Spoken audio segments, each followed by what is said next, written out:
I did it for myself first, and then when I saw that it was true, that it was helping me, then I got to a place where I had to do the thing that was right for me more than any other person's ideas about who I should be.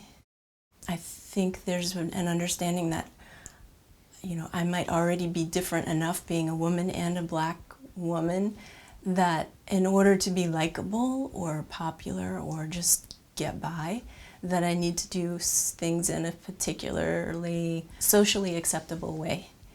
And oming is not on that list, and yet at the same time it's exactly the thing that I needed to be able to be a woman who can do what she knows is right for her beyond what is socially acceptable and actually talk about it.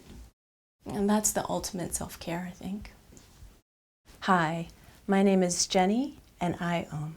When I was 44, I had memories come back of sexual trauma. I was only able to reveal myself very little, like just enough, but not enough to get very close to anyone. I was dating a person.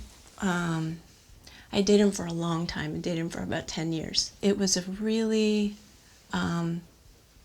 loving, the most loving and close relationship I had. I had found someone that I could trust. We both contracted herpes, genital herpes, and so at that point, he shut down. We decided, because I had had more sexual partners before we got together, that I was the cause. I took the fall. I was definitely the one of us who could carry the load, and so I just chose to, because that was what I did. When I contracted genital herpes, I made it mean that I was a bad person. Like I was promiscuous. There's some like carelessness around sexuality that came up, that I let myself be taken by this thing that I didn't control well. I tried to care for him, but he couldn't recover. Like the whole thing fell apart. And I was devastated and shut down for a long time. It felt to me like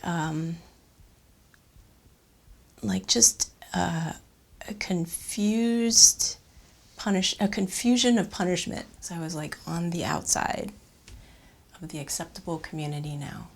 I was in a place where no matter what I did, and couldn't do it anymore. I had bought into this way of being that I could no longer measure up. I couldn't meet those standards, so I was hoping for more. And that really required some looking in beyond any of the measurements that I had previously used to really like step into being a sexual person again, you know, with all the barriers that I seem to have. Why I started oming really was because it just felt right to me.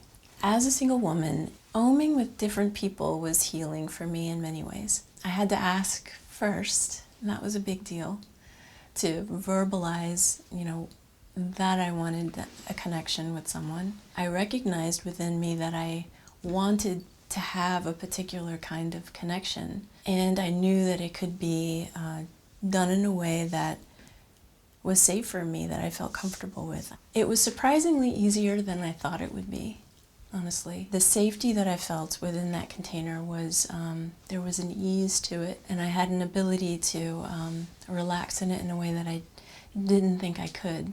And it was interesting to see that happen with so many different people.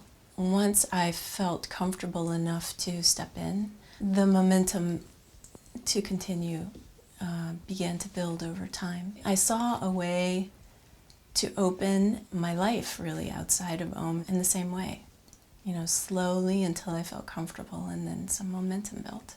I feel an ability to really hold firm in who I am and love myself there. I understand the source of why I saw the world in such a fearful way. And I've had this practice to allow me to come back again and again to a place of safety. My name is Jenny, and I Om.